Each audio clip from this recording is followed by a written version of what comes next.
بسم اللہ الرحمن الرحیم السلام علیکم۔ یہاں تک کہ پیلا ایک طرح سے یونانی طوائفوں کا مرکز بھی بنتا جا رہا تھا، جہاں ہر طرف عیش و عشرت کی فضا پھیلتی جا رہی تھی۔ اب فلپ کی توجہ کا مرکز صرف اس کی نئی اور خوبصورت بیوی کلوپترا بن چکی تھی۔ اس کے ساتھ ساتھ کلوپترا کے رشتہ دار بھی فلپ کے بے حد قریب آ گئے تھے اور دربار میں ان کا اثر و رسوخ بڑھتا جا رہا تھا، مگر ان کا رویہ سکندر اور اس کی ماں اولمپیاس کے ساتھ نہایت سرد اور بعض اوقات گستاخانہ ہوتا جا رہا تھا، جو حالات کو مزید کشیدہ بنا رہا تھا۔ اولمپیاس بار بار سکندر کو خبردار کرتی، اسے سمجھاتی کہ ان لوگوں سے ہوشیار رہے اور ان کی چالوں سے خود کو بچائے۔ اس کے دل میں ایک اور خوف بھی جنم لے چکا تھا، کیونکہ ان دنوں کلوپترا کے ہاں بچے کی پیدائش متوقع تھی۔ اولمپیاس کو یہ اندیشہ ستانے لگا کہ کہیں فلپ اپنے نئے پیدا ہونے والے بیٹے کو تخت و تاج کا وارث نہ بنا دے اور سکندر کو نظر انداز کر دے۔ یہ خوف بے یقینی اور دربار کی بدلتی ہوئی فضا ایک خاموش طوفان کی طرح بڑھ رہی تھی، جو کسی بھی وقت ایک بڑے حادثے کا صورت اختیار کر سکتی تھی۔ ایک روز ایک بڑی محفل میں فلپ اپنی نئی بیوی کلوپترا اور اس کے چچا اتانوش کے ساتھ بیٹھا شراب نوشی میں مصروف تھا۔ اتانوش نہایت عیار، چالاک اور سازشی ذہن رکھنے والا شخص تھا۔ اس کی پوری کوشش یہی تھی کہ سکندر کی بجائے اس کی بھتیجی کلوپترا کے ہاں پیدا ہونے والا بیٹا ہی فلپ کے تخت و تاج کا اصل وارث بنے۔ اس مقصد کے لیے وہ ہر موقع پر ایسی باتیں کرتا جو دربار کی فضا کو اپنے حق میں موڑ سکے۔ اس روز اس نے ضرورت سے کہیں زیادہ شراب پی رکھی تھی، نشہ اس کے سر پر چڑھ چکا تھا اور اسی بدمستی میں اس کی زبان لڑکھڑانے لگی، یہاں تک کہ وہ یادوگوئی پر اتر آیا۔ دوسری طرف فلپ کی حالت اس کے برعکس تھی۔ وہ نشے میں ہونے کے باوجود خود کو اس طرح سنبھالے ہوئے تھا کہ کسی کو صاف طور پر اندازہ نہ ہو سکے کہ اس نے کتنی شراب پی ہے۔ اس محفل میں سکندر اعظم بھی موجود تھا، مگر چونکہ وہ شراب نہیں پیتا تھا اس لیے خاموشی سے بیٹھا سب کے انداز، حرکات و سکنات اور بدلتے ہوئے چہروں کا بغور جائزہ لے رہا تھا۔ اسی دوران محفل میں ایک ایسا لمحہ آیا جس نے فضا کو اچانک بھوجل اور کشیدہ بنا دیا۔ کہتے ہیں کہ کلوپترا کے چچا اتانوش نے نشے کی حالت میں سکندر کو مخاطب کرتے ہوئے طنزیہ انداز میں کہا، میں نے سنا ہے کہ تم شراب پینے سے پرہیز کرتے ہو، مگر ذرا یہ تو سوچو کہ جب تم بڑے دیوتا زیوس کے حضور قربانی پیش کرنے جاتے ہو تو وہاں شراب انڈیلنے میں تمہیں کوئی جھجک نہیں ہوتی، پھر خود شراب پینے سے یہ پرہیز کیسا؟ یہ جملے بظاہر مذاق تھے، مگر ان کے پیچھے چھپا ہوا طنز اور حقارت صاف محسوس کی جا سکتی تھی۔ یہ ایک ایسا وار تھا جو سکندر کی شخصیت اور اس کے وقار کو نشانہ بنا رہا تھا۔ یہ کہہ کر اتانوش پیچھے ہٹ گیا۔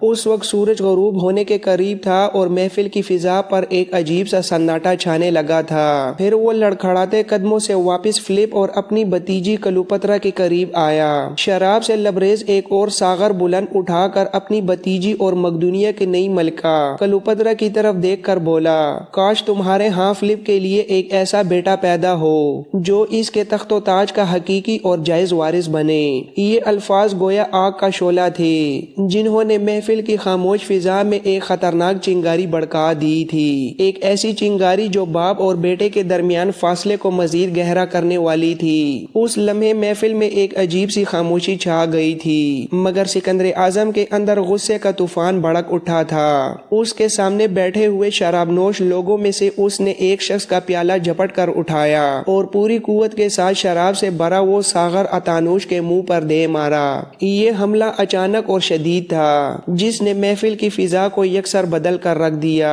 اس کے بعد سکندر کی حالت غیر معمولی ہو گئی۔ اس کی آنکھوں میں غصے کی چنگاریاں بھڑک رہی تھیں۔ چونکہ وہ اس وقت ہتھیار بند نہیں تھا، اس لیے وہ بے قراری کے عالم میں ادھر ادھر دوڑنے لگا، کسی ایسی چیز کی تلاش میں جسے ہتھیار بنا کر اتانوش پر حملہ کر سکے اور اس گستاخ کا ہمیشہ کے لیے خاتمہ کر دے۔ ساتھ ہی وہ بلند آواز میں گرج کر اتانوش کو مخاطب کرتے ہوئے کہہ رہا تھا، کیا تم مجھے ناجائز اولاد قرار دے رہے ہو؟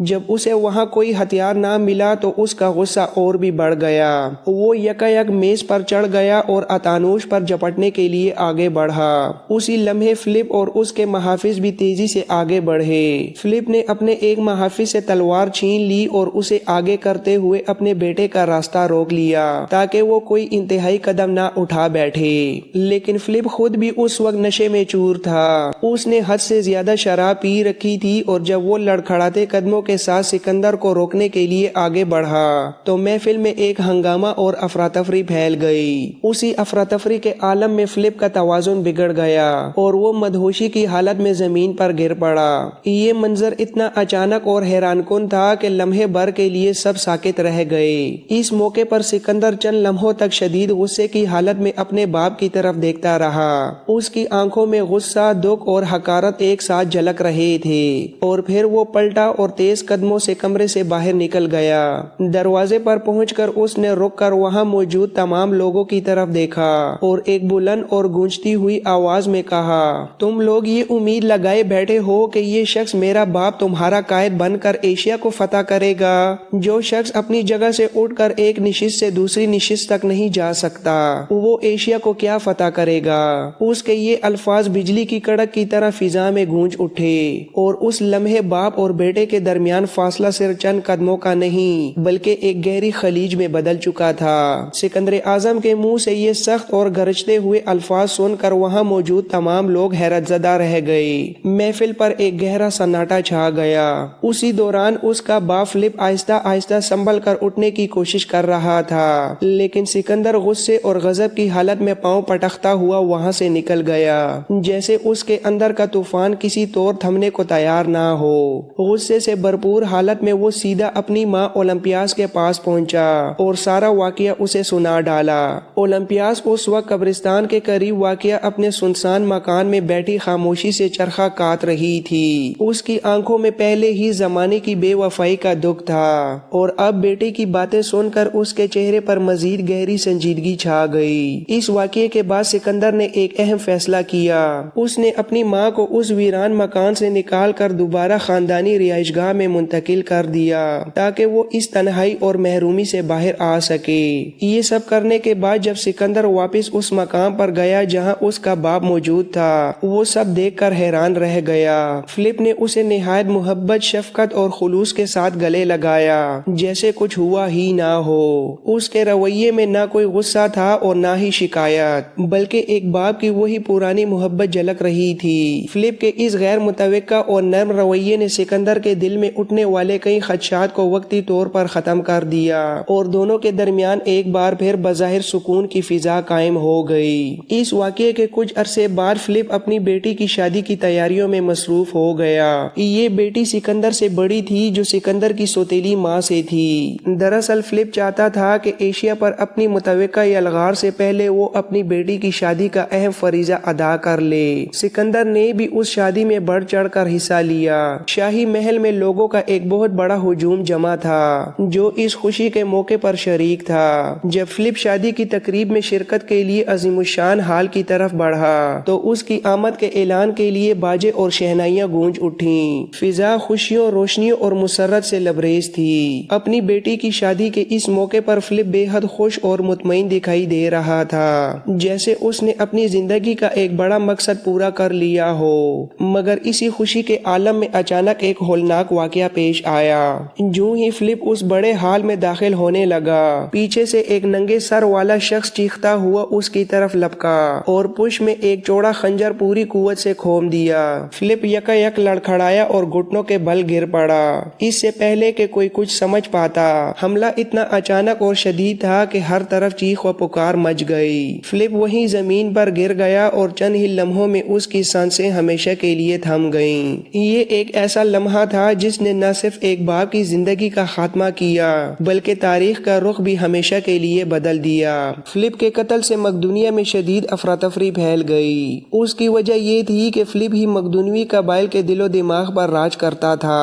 وہی ان سے منظم انداز میں کام لے سکتا تھا، وہی ان کا سپہ سالار اعلیٰ اور رہنما تھا، اور اسی کے پاس قبائل کے مقدمات اور آخری فیصلے پیش کیے جاتے تھے۔ ان دنوں مقدونیہ میں کوئی ایسی مجلس شورا یا تجربہ کار وزیر موجود نہیں تھا تھا جو فلپ کے چھوڑے ہوئے کام کو سنبھال سکتا۔ جو سب سے تجربہ کار سالار تھا وہ پارمینو تھا، مگر وہ اس وقت ایک لشکر کے ساتھ درِ دانیال کے پار ایشیائی علاقوں پر حملہ آور ہونے کے لیے روانہ ہو چکا تھا۔ اب حکومت کے امور چلانے کے لیے کسی کو بہرحال جانشین نامزد کرنا ضروری تھا، لیکن فلپ نے اپنی زندگی میں کسی کو واضح طور پر اپنا جانشین مقرر نہیں کیا تھا۔ وہ بڑا محتاط اور سوچ سمجھ کر فیصلہ کرنے والا حکمران تھا۔ اس کی احتیاط یہاں تک تھی کہ وہ اپنے سالاروں اور امراء کو اپنی حقیقی تجاویز سے زیادہ دشمنوں کو فریب دینے میں سرگرم رہتا۔ فلپ کے قتل کے بعد مقدونیہ کے دو بڑے شہروں میں افراتفری پھیل گئی۔ پہلا بڑا شہر پیلا تھا جو اب مقدونیہ کا دارالحکومت بن چکا تھا، دوسرا بڑا شہر آئیگائی تھا۔ فلپ کے حکمرانی کے آغاز میں یہی شہر مرکزی شہر تھا، لیکن بعد میں فلپ نے پیلا کو اپنی حکمرانی کا مرکز قرار دیا اور اسے آباد کیا۔ فلپ کے قتل کے بعد مقدونیہ میں موجود تجارتی کاروان آہستہ آہستہ واپس جانے لگے۔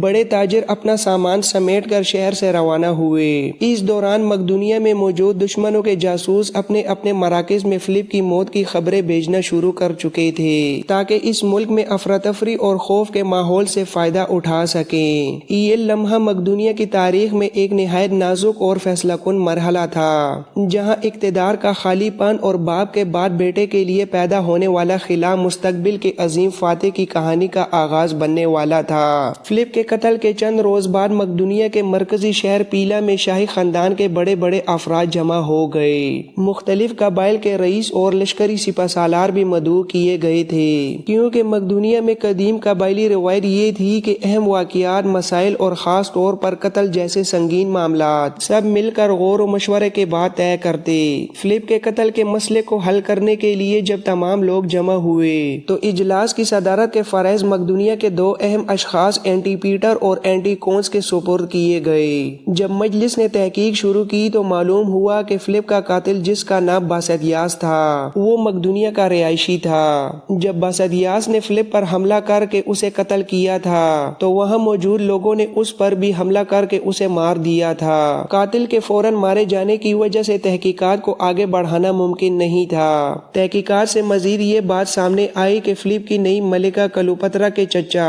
اتانوش کے آدمیوں نے باسدیاس کے ساتھ سخت سلوک کیا تھا اور اسے شدید اذیتیں پہنچائی تھیں۔ چونکہ اتانوش نے بغیر کسی وجہ کے اسے تکالیف پہنچائی تھیں، اس لیے قاتل نے اپنی شکایت فلپ کے سامنے پیش کرنے کی کوشش کی، مگر فلپ نے اس کی درخواست رد کر دی تھی۔ فلپ کی طرف سے درخواست مسترد کیے جانے کے بعد باسدیاس اولمپیاس اور سکندر اعظم کے پاس بھی گیا اور ان دونوں ماں بیٹے سے بھی اتانوش کے رویے کے خلاف شکایت کی تھی۔ جب سکندر سے اس سلسلے میں پوچھا گیا تو اس نے سادگی سے جواب دیا، اس میں کوئی شک نہیں کہ اتانوش کے خلاف شکایت لے کر باسدیاس میرے پاس آیا تھا، مگر میں نے اسے صرف یہ کہا تھا کہ میرا اس جھگڑے سے کوئی تعلق نہیں، لہٰذا اس جواب کے ساتھ وہ میرے پاس سے چلا گیا تھا۔ اس موقع پر کچھ لوگوں نے یہ شک بھی ظاہر کیا کہ مان لیا اتانوش نے قاتل کے ساتھ سخت اور توہین آمیز رویہ اختیار کیا تھا اور اس نے اس ناقابل برداشت سلوک کی شکایت فلپ تک بھی پہنچائی تھی، لیکن اس کے باوجود یہ بات آسانی سے مان لینے والی نہیں تھی کہ وہ شخص اکیلا اتنا بڑا اور خطرناک کام سر انجام دے سکتا تھا۔ محفل میں بیٹھے کئی لوگ سرگوشیوں میں ایک دوسرے سے کہہ رہے تھے کہ فلپ جیسے طاقتور بادشاہ کو قتل کرنا کوئی معمولی بات نہیں، اس کے پیچھے یقیناً کسی نہ کسی طاقت، کسی پوشیدہ ہاتھ یا کسی خفیہ سازش کا دخل ضرور ہوگا۔ کچھ چہروں پر خوف تھا، کچھ پر شک اور کچھ کی آنکھوں میں صاف سازش کے سائے جھلک رہے تھے۔ کچھ لوگوں کے ذہن اس سے بھی آگے جانے لگے۔ انہوں نے یہ اندیشہ ظاہر کیا کہ چونکہ کلوپترا کے ہاں بچے کی پیدائش متوقع تھی، اس لیے سکندر کی ماں اولمپیاس اور خود سکندر کے دل میں یہ خوف پیدا ہو سکتا تھا کہ کہیں فلپ اور اتانوش مل کر آنے والے بچے کو تخت و تاج کا وارث نہ بنا دیں۔ یہ خیال ہی سکندر کے لیے ایک خطرناک دھمکی بن سکتا تھا۔ چنانچہ بعض لوگوں نے دبے لفظوں میں کہنا شروع کر دیا کہ شاید اسی خوف نے ماں بیٹے کو اس حد تک مجبور کیا ہو کہ وہ قاتل کو ابھارے اور فلپ کے خاتمے کا راستہ ہموار کریں، مگر یہ سب صرف قیاس آرائیاں تھیں۔ اکثر لوگوں نے ان الزامات کو ماننے سے صاف انکار کر دیا۔ ان کے نزدیک یہ محض بدگمانی تھی جس کا حقیقت سے کوئی مضبوط تعلق نہیں تھا۔ ادھر کلوپترا کا چچا اتانوش سکندر کی مخالفت میں سب سے آگے تھا۔ اس کے چہرے چہرے پر غصہ اور دل میں انتقام کی آگ صاف محسوس کی جا سکتی تھی۔ وہ اپنے چند قریبی ساتھیوں کو ساتھ ملا کر مسلسل یہ بات پھیلا رہا تھا کہ فلپ کا اصل قاتل سکندر ہی ہے اور یہ سب کچھ ایک سوچی سمجھی سازش کے تحت ہوا ہے۔ اس کی باتیں کچھ لوگوں کو متاثر بھی کر رہی تھیں اور دربار کے ماحول میں ایک عجیب سا تناؤ پیدا ہو گیا تھا۔ آخرکار وہ کونسل جو اس قتل کے اصل مجرم کا تعین کرنے کے لیے بیٹھی تھی، طویل بحث و مباحثے اور مختلف آراء سننے کے بعد اس نتیجے پر پہنچی کہ حقیقت کچھ اور ہی تھی۔ ان کے مطابق قاتل کا اصل ہدف فلپ نہیں تھا۔ دراصل کلوپترا کے چچا اتانوش نے اس شخص پر سخت ظلم ڈھائے تھے اور اس کی تذلیل کی تھی، اور جب اس نے انصاف کے لیے فلپ سے رجوع کیا تو وہاں سے بھی اسے مایوسی ہی ہاتھ آئی۔ یہی ناانصافی اس کے دل میں ایک دہکتی ہوئی آگ بن گئی تھی۔ چنانچہ شادی کے اس پرہجوم اور ہنگامہ خیز موقع پر وہ اپنے خنجر کا نشانہ اتانوش کو بنانا چاہتا تھا۔